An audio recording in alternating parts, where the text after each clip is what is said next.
Kita meyakini mayoritas bahwa rahmatnya Allah Ta'ala itu mayoritas. Islam juga mayoritas. Kita merasa saat di pondok ya kumpul orang Islam, saat di terminal kumpul orang Islam, ninggalan di kumpul orang Islam. Coba kalau kamu pakai eksklusif, terminal begitu campur itu fasek kabeh. Baru ngono butuh ngisi gitu biasa wong fasek wong bayar. Kok dalili, ngomong kok bayar fasek.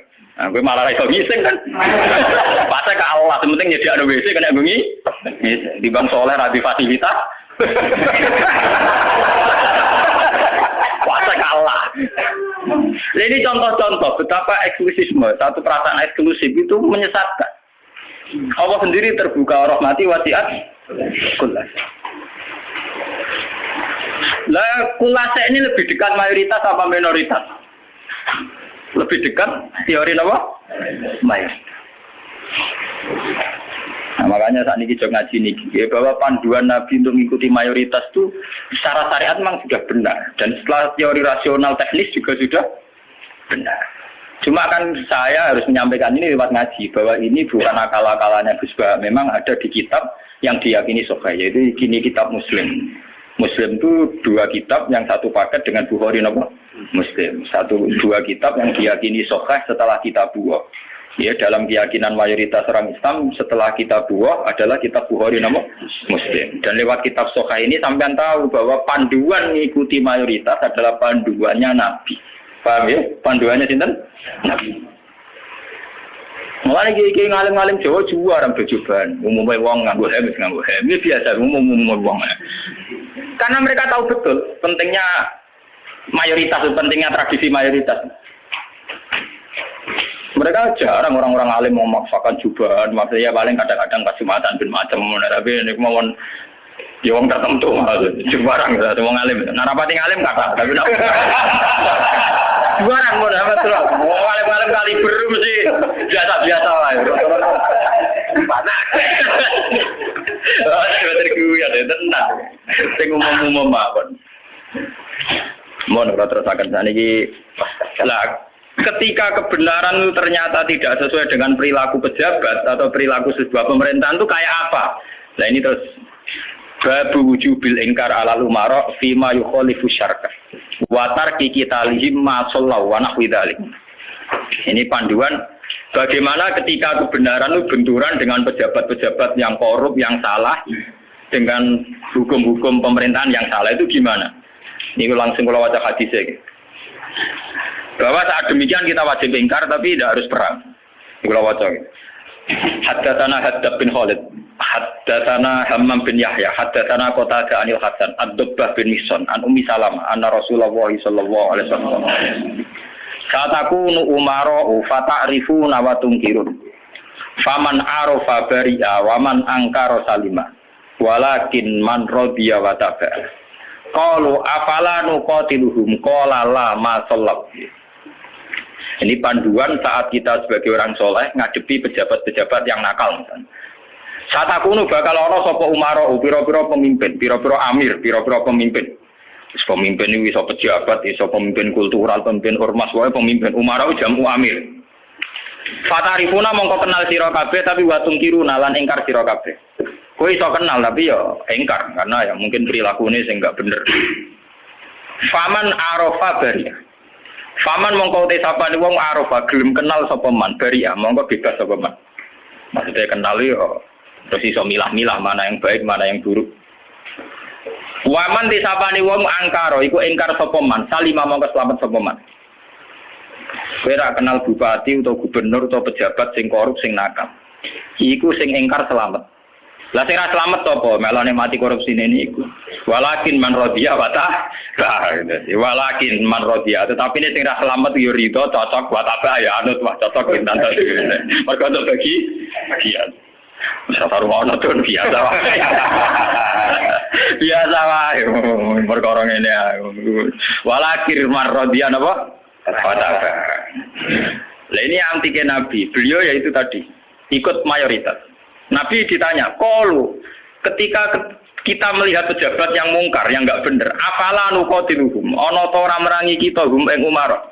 Napa boten diperangi nawon ya Rasulullah, kudeta mawon. Wala dawuh sapa Nabi, la ojo. masallah selagi mereka sholat. Ini menunjukkan gitu bahwa ini loh, ini hadis sahih bahwa ajaran Nabi untuk melihat kemungkaran itu tidak ada yang ajarannya itu disuruh revolusi pakai kudeta itu tidak. Apalah nuqatiluhum, jawab Nabi apa? Lah jangan. Apa tidak kita perangi ya Rasulullah? Jawab Nabi apa? Jangan. Tapi anti Nabi itu hanya punya syarat satu, lama sholat, selagi pejabat-pejabat itu masih sholat. Ini ngaji kelas tinggi, amun salah paham. Kenapa Nabi hanya minta syarat satu sholat? Bagi seorang Nabi, selagi dunia ini masih ada orang sujud kepada Allah, masih menjaga konstitusi agama yang berupa sholat, yang disembah masih Allah, itu masih normal. Mungkin pejabat itu punya kesalahan, dia korupsi, dia menggenjot rakyat, dia apa. Tapi selagi dia sholat, kata Nabi itu tidak boleh revolusi. Nah itu kan menjadi misteri. Apa kira-kira alasannya Nabi kok hanya bersyarat lama sholat selagi masih sholat? Kemungkinannya dua. Kemungkinan secara teori ulama lagi. Secara teori ulama, kalau ulang lagi, ini sudah di luar teori sosiologi, teori demokrasi masalahnya. Ini harus pakai teori ulama. Kalau teori demokrasi kan kalau mayoritas protes dan sah secara pemilu ya sah dia jabat, yang minoritas menjadi oposisi. Kalau dalam teori demokrasi kan gitu. Cuma kalau banyak teori demokrasi kan kalau satu Indonesia maling semua terus partai maling mayoritas ya yang jabat harus maling. Makanya kalau ingin BTS itu supaya legal, saya Indonesia jadi BTS bikin partai lonte itu kalau menang ya jabat. Karena yang dipakai demokrasi adalah suara terbanyak.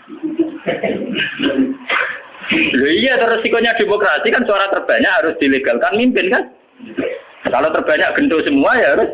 Makanya preman kemarin kalah sama jenderal kan dia kurang solid, dia harusnya orang jadi preman dulu semua. Bikin partai preman kalau mayoritas ya harus jabat.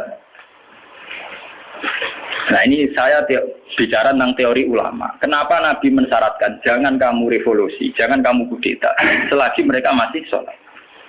Bagi seorang Nabi, bagi seorang ulama, bagi seorang wali, selagi makhluk yang di dunia ini masih bertautan dengan langit, bertautan dengan Allah, berhubungan dengan Tuhan, itu masih dianggap normal. Masih dianggap apa? Normal. Bukan benar loh ya, normal. Karena ya wa ma khalaqtul jinna wal insa illa liya'budun. Makanya caranya harus sholat. Karena masih normal. Artinya seorang nabi itu tidak jagal-jagal amat ketika seorang yang nakal itu masih sholat. Seorang yang zina masih sholat. Karena masih sholat itu artinya masih ngaku eksistensi Tuhan. Artinya dia masih ngaku eksistensi apa? Tuhan. Kalau sudah fasik tidak sholat itu sudah tidak ngaku eksistensi Tuhan. Dia bisa kecelok komunis atau ateis atau apa saja. Lebih parah lagi. Itu kenapa sirinya, kenapa dosa syirik begitu tidak diampuni. Dianggap dosa terbesar karena memungkiri eksistensi apa? Tuhan. Selagi orang masih sholat itu ngaku eksistensi Tuhan. Ya teman saya ingin pikir. Ya, tapi korupsi kan menyengsarakan rakyat. Korupsi itu menyengsarakan rakyat dalam konteks rakyat yang nggak punya ketahanan.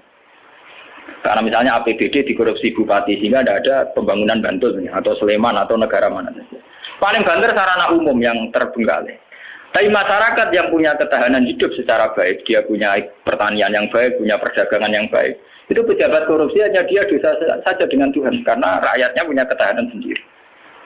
Makanya Nabi berpesan semua kesalahan itu dimulai dari masyarakat tidak punya ketahanan. Alaikum anfusakum la yadurrukum man dhalla idza hadaytum.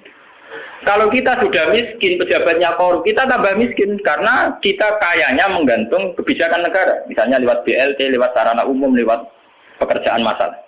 Tapi kalau kita sudah kaya, pejabat korupsi itu hanya salahnya dia dengan negara, tidak punya akibat ke kita karena kita sudah kuat.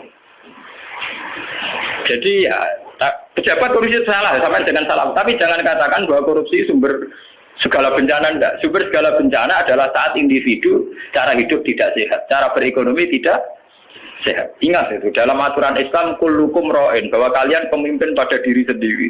Saat diri sendiri kita tidak kuat, dengan kesalahan orang lain kita rentan. Bahkan saat dimiskin, tanpa dimiskinkan, kita sudah miskin. Kata siapa kalau pemiskinan negara ini karena salahnya Orde Baru? Madun rawat ana sing miskin, miskin dhewe. Roken rawat ana sing miskin, miskin Idam Samawi rasa dolim ning Ruben wis kere.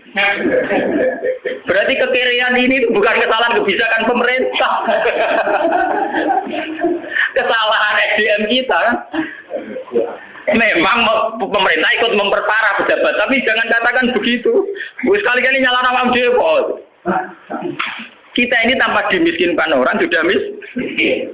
Tanpa didolimi orang sudah terdolimi oleh perilaku kita sendiri, oleh pilihan hidup kita sendiri.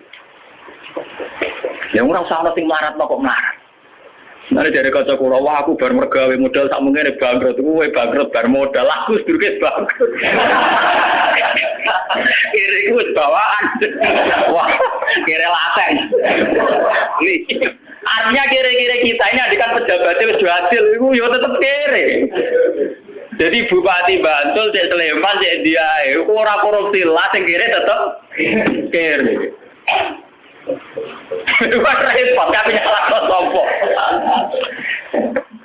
Tugale sistem pendidikan nasional dirubah nganti ngeluh mendiknas ya. Udah tarik SDM rendah atau sinau tetep bento. Sebelum ada paket-paket UNAS ya wis do bento. Bentone ora salah pemerintah, ora gelem belajar. Apa susah sih ora sekolah belajar dhewe maca-maca buku tak apa. Jadi kita ini kan bodoh sedurunge dibodokno, melarat sedurunge dimelarat. Makanya Nabi itu tidak begitu fanatik dengan aturan-aturan sosial. Nabi sebagai Nabi hanya punya pesan lama sholat, selagi masih sholat. Selagi di alam raya ini masih ada orang yang mentautkan, yang mengkaitkan hubungan hidup di dunia ini dengan Allah, dengan Tuhan itu masih normal. Oleh Nabi dianggap masih normal. Jika Nabi kalau nyurati raja-raja ya kamu masuk Islam. Setelah Islam kamu selamat. Itu Nabi tidak ada syarat bahwa kamu harus menjadi rakyat saya, pengikut saya itu enggak. Karena ya seorang Nabi itu hanya butuh supaya dia manusia di alam raya ini punya tautan, punya hubungan dengan hukum Tuhan. Makanya Nabi ngendikan lama sholat, selagi masih sholat. Itu kemungkinan pertama. Kemungkinan kedua, Nabi masih berharap dengan sholat itu, kalaupun dia nakal, tidak nakal-nakal lama. Tidak mungkin seorang yang sholat istiqomah, kemudian nakalnya nakal-nakal amat. Karena tidak mungkin dengan kekuatan sholat itu kemudian menjadikan perzinaan menjadi kebutuhan. Menjadikan minum menjadi kebutuhan. Paling aksiden. Kelebihannya orang sholat, kalaupun dia zina itu aksiden. Gak kuat ngempet, kecelakaan. Apa nyabu, gak kuat ngempet, kecelakaan. Dia tidak akan menjadikan kecelakaan atau kesalahan kayak zina minum sebagai kebutuhan. Itu beda dengan orang yang tidak beragama. Bisa menjadikan fisik kebutuhan, minum kebutuhan, nyabu kebutuhan. Kelebihannya agama adalah sebuah kesalahan itu hanya aksiden, kecelakaan, kepleset. Mulanya dalam bahasa tasawuf darani kepleset. Dia berkomitmen anti zina cuma karena sebagai manusia tahu kepleset zina. Dia anti narkoba, kepleset narkoba. Dia tetap anti kemungkaran sebagai manusia kepleset di kemungkaran. Itu beda dengan saat kita ateis atau komunis. Kita dari awal tidak percaya surga neraka, tidak percaya Tuhan, tidak percaya sanksi. Maka semua kesalahan ini ada salah, ada benar. Nah, itu tidak normal. Cara Nabi kalau kondisi sudah gitu itu sangat tidak normal. Paham ya? Makanya harus dibedakan kesalahan yang menjadi kebutuhan dengan kesalahan menjadi aksiden, hanya kecelakaan.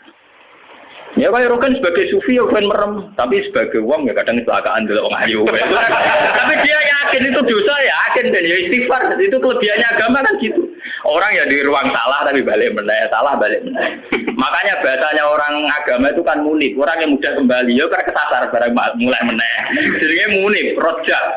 Agama itu ya syaratnya kan gampang munib, ya mudah kembali. Bar kesasar tidak balik meneh, kesasar meneh balik meneh. Lah sing repot nak ucul tenan ya. Ora mun parah dah niku. Makanya Nabi hanya punya syarat sholat. Maksudnya sholat ya itu terus sekarang saya buka lagi kemungkinan ketiga. Sholat di situ itu bisa bahasa secara personernya menyebut satu bentuk, ya bentuk sholat. Ada mungkin artinya itu institusi ibadah. Napa institusi napa? Ibadah. Selagi mereka masih membolehkan orang sholat atau selagi institusi agama itu masih boleh jalan. Karena kita hidup di negara macam-macam. Kalau di Indonesia presiden tidak sholat itu jelek. Coba kalau sampean warga Singapura atau sampean ditegur menjadi warga Thailand. Tentu kita sebagai muslim di Patani, di Thailand hanya bersyarat yang penting pemerintahan tidak memberangus masjid. Yang penting pemerintahan tidak mengganggu aktivitas masjid. Makanya masalah saja artinya selagi tidak menghalangi institusi agama yang bernama sholat. Biasa saja pejabatnya itu tidak sholat. Kayak kita misalnya ditegur dari warga Thailand atau kita warga Singapura. Mungkin PM-PM-nya ada sholat, pejabatnya ada sholat. Tapi masalah bagi kita saat tidak sholat melarang orang sholat. Dan tidak menjadi masalah kita saat mereka ada sholat, tapi tidak melarang institusi sholat. Paham ya? Artinya selagi masih tidak menghalang-halangi institusi agama yang bernama sholat, itu kita tidak usah revolusi. Kecuali kalau sudah menghalang-halangi sholat. Makanya di Quran diterangkan, masalah perang itu harus kita lakukan ketika ada lagu dimat suami wa biya'u wa sholawatu wa masajidu yudkaru fiha smuwahi katsiran. Itu hebatnya Quran. Jadi dari awal Quran itu ingin sekali gak ada perang, kecuali kalau simbol-simbol agama dihalang-halangi, dihanguskan. Makanya di Quran nonton ayat walau la daf'u hinna tabadhum ribadil lahu dimat suami'u wa biya'u wa sholawatu wa mata jita yuzkaru fi hasmullahi katsiran wa la yansuruna Oke, ada perang kalau simbol-simbol agama, institusi agama sudah dilanggar. Yaitu misalnya masjid tidak boleh berdiri, orang tidak boleh sholat. Nah kita sebagai ulama, sebagai seorang muslim, perhitungan kita sederhana. Selagi bangsa Indonesia atau pejabat Indonesia tidak menghalang-halangi institusi yang bernama sholat, ibadah, kita harus mengakui itu pemerintahan yang sah. Karena kita sebagai orang yang beragama, hitung-hitungan kita sholat saja. Orang untuk duit atau orang pokoknya kalau itu hitung-hitungan ya. Aku nak umat ulama itu ya, umat ulama yang ini gitu, nak umat gendone ya ngitung duit. Ya karena umat-umat. Mari dosanya kan mau eksiden, cuma kecelakaan. Orang laten, orang dosa apa? Kan orang komunis kan kita ada komunis orang. Makanya lama sholat itu bisa saja artinya yang penting institusi sholat itu tidak terganggu. Makanya banyak dulu ulama-ulama dulu yang hidup di Tashkent, di Azerbaijan. Dulu Imam Bukhari itu orang mana? Sampai kira orang Bukhari itu orang Mekah atau Madinah? Tidak, dia orang Azerbaijan. Sekarang ikut Tashkent. Makanya kalau kitab-kitab dulu namanya As-Samarqandi. Samarqandi itu Tashkent. Sekarang kalau tidak ikut Ukraina atau Azerbaijan, makanya kawasan sana di Bukhara. Itu dulu ya biasa saja mereka punya raja yang tidak Islam atau apa. Biasanya taruhannya raja itu baik, tidak menghalangi orang sholat. Makanya dulu Nabi ketika di Mekah ya biasa hijrah ke Habasah ke Ethiopia. Saat itu rajanya tidak Islam. Nabi mengira diberlakukan secara baik. Artinya saat Nabi beragama tidak dilarang. Ternyata di Ethiopia, di Habasah saat Nabi beragama dilarang. Artinya ukurannya itu tidak harus Islam. Tapi yang penting saat kita beragama tidak dihalang-halangi. Paham ya? Dalam tarikh kita kan begitu tuh. Makanya Nabi perhitungannya satu. Dalam kekecewaan kita terhadap pejabat, terhadap pemerintah, yang penting jangan ada kudeta, jangan ada revolusi yang berdarah-darah. Lama sholat, selagi masih ada sholat.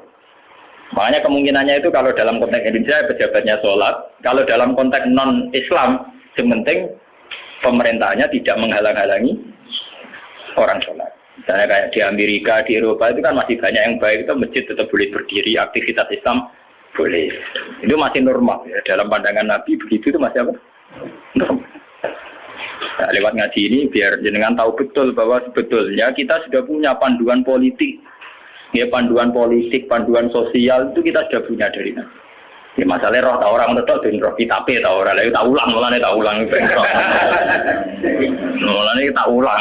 Pentingnya ngaji ini biarnya kita tahu. Sebenarnya panduan-panduan itu sudah ada. Nah, bodohmu dong dibodohno wis bodoh lha iku malah perkara. Melarat dene tim melarat wis napa? Belum melarat ngenteni tim melaratno wong. Jadi keren. Mau aku buang perut mari dhuwitku dibodohi wong keren. Tawangane melarate ngenteni dibodohi wong. Aja sampe ora tau ana sing bodohi wis malah parah. Ora tau dibodohi, ora tau bisnis kok melarat. Subhanallah. Melarat sing apik to. Ngenteni dibodohi wah, misalnya jadi kiai yang ngono di rival politik dijatuhno lagi jatuh keren, jatuhnya ngenteni dijatuh orang sing jatuh kawet blesek.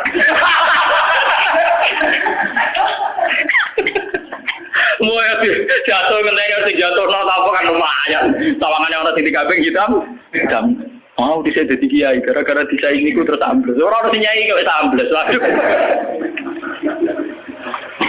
Mana jatuh sing terhormat, melarat terus sing sopan tidak urip. Jadi walakin marrodia wata. Kalau pada mater sopo sahabat apalah nukotilu. Mono orang merangi kita ing Umar. Jawab Nabi kolala, gak usah revolusi, gak usah perang mah. Sallallahu alaihi wasallam. Al-Fatihah.